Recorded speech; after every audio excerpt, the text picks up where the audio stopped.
Your salespeople aren't lazy, they aren't unmotivated, and they aren't incapable, but they are mentally trapped. See, you've given them the playbook, you've given them the leads, you've even given them the product, the pitch, and the price. So why are they still not closing? Here's the brutal truth. They're not losing because of the situation, they're losing because of their psychology. And if you're not trained to spot it, you might be reinforcing it without even realizing it. So in this video, I'm going to expose what I believe is the #1 reason salespeople fail, one that 95% of sales managers never fix. I'm gonna show you the invisible mindset holding your team back, the sports and the military psychology behind elite performers, the brain science of why most sales coaching actually doesn't work, and what to say instead. I'll even give you the word-for-word coaching language that rewires a salesperson from excuse making to power thinking in less than 60 seconds. But stay to the end, because I'll use and I'll reveal the one thing even great coaches miss, the one thing that causes reps to slip right back into external thinking the minute you stop watching. I am Jason Forrest, and right now I am ranked the #1 sales trainer in the world by Global Gurus, and my leadership sales coaching program is ranked the #1 sales management program in the world and is taught at 2 universities as a part of their MBA in sales leadership, and is used by the Department of Defense to get more out of the Army recruiters. And so let's get going. So right now, I want you to think about your most frustrating sales rep, the one who says, man, oh boss, the leads are cold. You know, the customer, they're just one of the lowest price. If we could just get a better price, then I promise you I'll close more. Hey, you know what? Hey boss, they went with a competitor. I mean, what can I really do, right? You ever hear those? Of course you have. But here's what you haven't heard them say. There's a skill I'm missing, coach. Hey, manager, hey, sales director, if I could just learn how to do blank, then I would sell more for you. There's something I could have done differently. See, sales managers, that's the difference between an external mindset and an internal mindset. See, an external mindset says, it's not my fault. An internal mindset said, it's always my move. I'm always just one skill away. And this isn't just a mindset theory, it's performance psychology 101. See, sports psychologists call it the locus of control, and elite athletes are obsessed with developing an internal one, or an internal mindset, because they know that performance is tied directly to ownership. Dr. Michael Gervais, he's a high performance psychologist for the Seattle Seahawks. He teaches athletes to always ask, hey, what's my next move? See, it creates flow, it creates momentum, it creates learning. But the moment a sales rep says, look, it's the lead's fault, it's marketing's fault, it's the economy's fault, it's Trump's fault, it's the government's fault, it's the Democrats' fault. See, their brain shuts off its ability to improve. And we don't want that. You don't want that. You don't want a bunch of salespeople that become victims that say, I have nothing to do with this. I just need everyone else to do their part and then I'll do my part. That's again, this is not drama. That's neuroscience. We got to fix it right now. So let me show you how. Let's go deeper. See, every time a sales rep makes an excuse, you want to know what happens? It triggers the amygdala, the threat center of the brain. See, the amygdala is it's the primal, oldest part of our brain. It's where we fight and flee and freeze and right? It's all those little things, all those F words that kind of happen. See, that's what the amygdala does. It's very old. And so, but immediately the amygdala says, defend, justify, protect. But while that part of the brain lights up, the prefrontal cortex, which is the newest, sexiest, AI version of our brain, that's your logic, your learning, your problem-solving center. It goes completely dark. Isn't that crazy? Right? So either your amygdala, the oldest part of your brain that's kind of barbaric and it's all about freezing and fleeing and fighting and stuff, that goes dark when your prefrontal cortex lights up, or your prefrontal or are opposite, right? So they can't kind of both be going at the same time. So when they say they just weren't ready to buy, they're not just saying it, they believe it. And when you, as their leader, don't challenge that, you hardwire it into their identity. Oh, I've done this before, right? Maybe I'm just a people-pleasing moment. Maybe I'm tired. Maybe I just don't want to hurt their feelings. And so they end up kind of giving those excuses. The sales reps give their excuses, and I just kind of go along with it, right? But what I'm doing is I'm reinforcing that. It's almost like, think of it as like grooves in a road, right? Like the first time you create a road, it creates like little kind of grooves, right? And then you drive through it, drive over it again, and the grooves get deeper and deeper and deeper and deeper until it becomes a very smooth road. Well, that's what happens when someone kind of does something kind of the wrong way, and then we kind of reinforce it, and they do it the wrong way again and again and again and again. And so we want to scramble that pattern. We want to dig up that road and want to create a new road with new grooves that causes them to take ownership, to be internally minded and not externally minded. We want to expand that locus of control. All right, check this out. According to Dr. Andrew Huberman, love the guy, by the way, Huberman podcast, super cool. Highly recommend if you're not already watching that. So Huberman perceived helplessness, which is believing the outcome was out of your control. Like he literally reduces neuroplasticity, which is the brain's ability to change. But check this out. But when they ask, what could I have done differently? Like think about that. Like just visualize right now, you have a sales rep saying, hey, but what could I have done differently? Like what could I have done differently? Right? They open the door to growth. It's like basically what they're saying is like, hey, amygdala, stop talking. Like you're ruining my life. I don't want to be a victim to my amygdala anymore. Like go away. All they have to do is just ask that question like, hey, what could I have done differently? And immediately it shuts off the amygdala and it turns the lights on in the prefrontal cortex, which is the coolest thing in the world. So what's your job? Your job as their sales leader is to make sure that that door stays open, that that light turns on, that anytime that amygdala tries to hijack them, you give them this one cool phrase, again, to turn that amygdala off and turn the prefrontal cortex on and get that growth mindset to start working. Okay, let's talk about military psychology. So in the military, there's no time for excuses. Not because leaders are cruel, but because ownership saves lives. So I've spent some time with Jimmy May. He's this super badass Navy SEAL. And one of the things that I learned is that Navy SEALs are trained with a simple truth. It's always your responsibility. So if a mission fails, they don't blame the terrain or the technology. They debrief, hey, what did I miss? What can I improve? See, it's the foundation of their mental resilience. So right now, I want you to imagine a sales team that thinks like a SEAL. How cool is that? Like a team where every single rep debriefs a lost deal like a mission. Hey, what happened? What did I miss? What's my skill gap? How can I personally improve? What can I do next time to make a difference? Not shoulda, woulda, coulda. We never want to should on ourselves, right? We always want to move forward. We never want to look backwards. See, that's a culture of accountability. And you can always build it.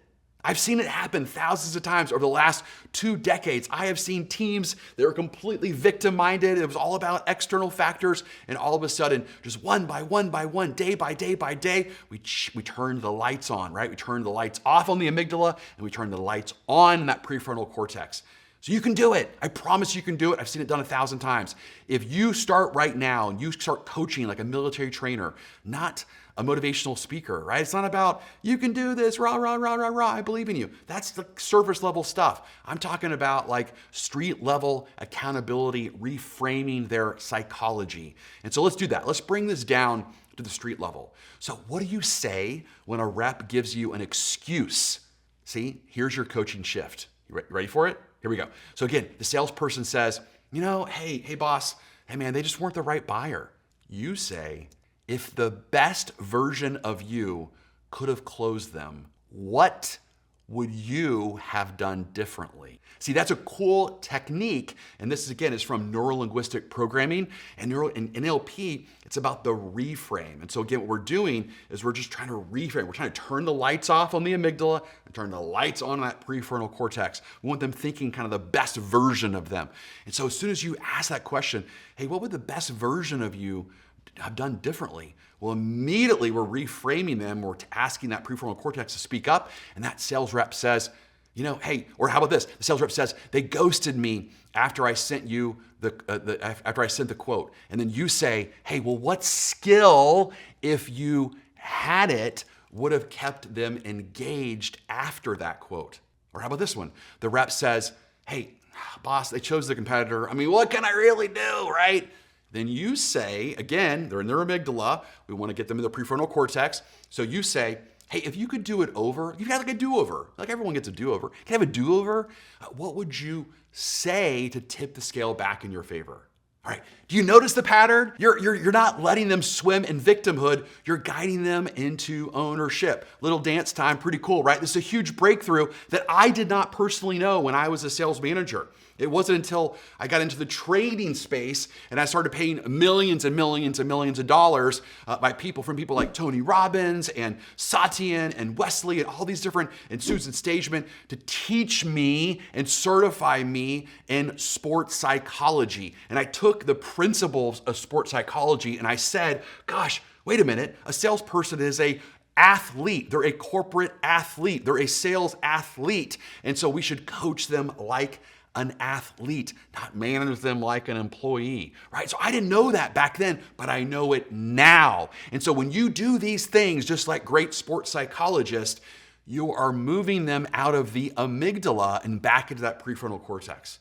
See, you're not just managing their behavior, you're rewiring their brain. Now, here's what most managers get wrong. They try this once, maybe twice, and then they move on. But see, here's the problem with that, is that one of the things that we know is repetition creates identity, and identity creates consistency. See, I mean, I'm 46 years old, and my entire life I've been going to church. And every single Sunday, they teach the same stuff, don't they? I mean, it's the same book, it's just a little bit different spin. But why is it that sometimes, I can go and hear a sermon or a message, and I'm like, wow, I don't remember ever hearing that before.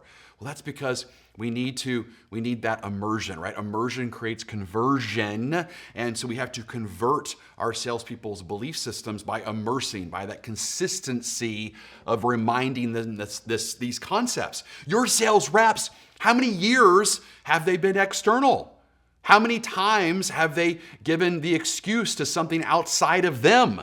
And you think that just a couple of reminders is going to cure it all? No, of course. See, we have to scramble the grooves of the external mindset, and we have to create new grooves. We have to create a new road that's deeper and stronger on the internal mindset side than the external mindset side. Okay, all right. See, how about this? Check this out. In sports psychology, we say you don't rise to the occasion, you fall to your training. And that's why NFL quarterbacks don't think on game day, they react, they respond. They've rehearsed every decision so many times it becomes second nature. See, that's what you need to build with your salespeople, instinctual ownership. Coach John Wooden made players practice putting on their socks for 3 days. Isn't that insane? Why? Because small habits shape performance. So you can't just hope salespeople internalize power thinking. You have to install it like muscle memory. Military psychologist Dr. Shannon Dames teaches that elite units rely on structured after-action reviews, or they call them AAR in the military. It's everything's abbreviated. After every mission. See, they want to know, hey, what worked? What didn't work? What can I apply next time? This ritual done daily is what creates mental toughness through reflection. And I'm telling you right now, all of my buddies in the military, we spent a lot of time personally training the Army recruiters. We doubled their conversion rate in 90 days. They brought us in. We're certified by the Department of Defense, to the only training company to again, train the military. Super cool as that. But one of the things that I've learned from them is this after action report is one of the accountability behaviors that dramatically improved military operations. So you can do the same thing. See, that's what you want in your sales huddles. And if you're not having sales huddles, then that could be another video all together because sales huddles are the daily glue that drives performance. I love the concept in the military world that aim small, miss small. See, most of us are doing what, right? We're talking about, hey, what's your quarterly goal? And then we measure it based on the quarter. Well, once you lose the quarter, you've lost the year. But the best of the best, they focus on daily huddles, daily goals, daily ways to move the sale forward so it's easier to correct by the day than by the month or the quarter or even the year. Now, I hope this is all making sense, and if it is, type ownership in the comments. I want to know who's tracking with this, and so please give me that feedback. And of course, if you love this content and you want more content for sales management, then definitely like and subscribe and share it, and I'll definitely keep doing more content like this. I know there's not a lot of sales management content out there. I might be the only one, so I want to help you as much as I possibly can. Because here's the thing, most managers don't coach this way.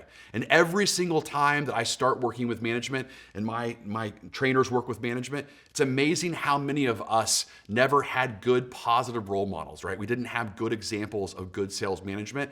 And so a lot of us are doing this without kind of a model to follow. But that stops now. We were gonna be that model for you to help you. I didn't have a good model to follow, which is why I went to the sports world and I started asking myself, hey, what would Nick Saban or Pete Carroll or John Wooden do in a situation like this? But here's the thing, the ones that do, the ones that flip the switch, that see themselves as performance coaches, they don't just have sales teams, they have elite units. How do you keep your salespeople from sliding back into excuses after you coach them once? Because, hey, they're gonna slide back. You know that, right?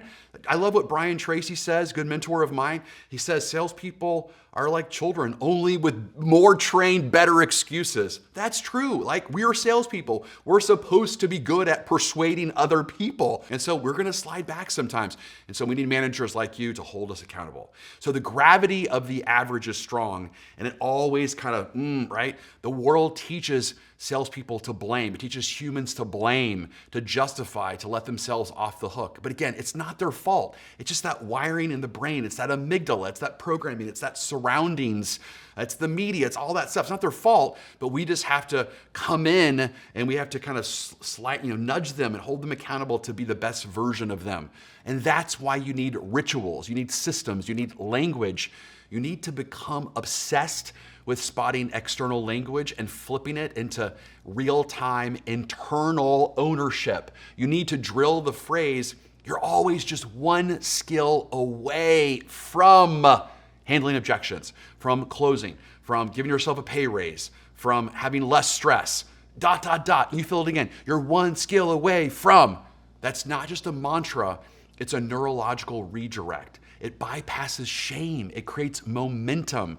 So in our sales management challenge, we show you exactly how to run this playbook, how to structure your huddles, how to ask better questions that spark ownership, how to build a team where every single salesperson believes that the next breakthrough is in their hands, not their circumstances.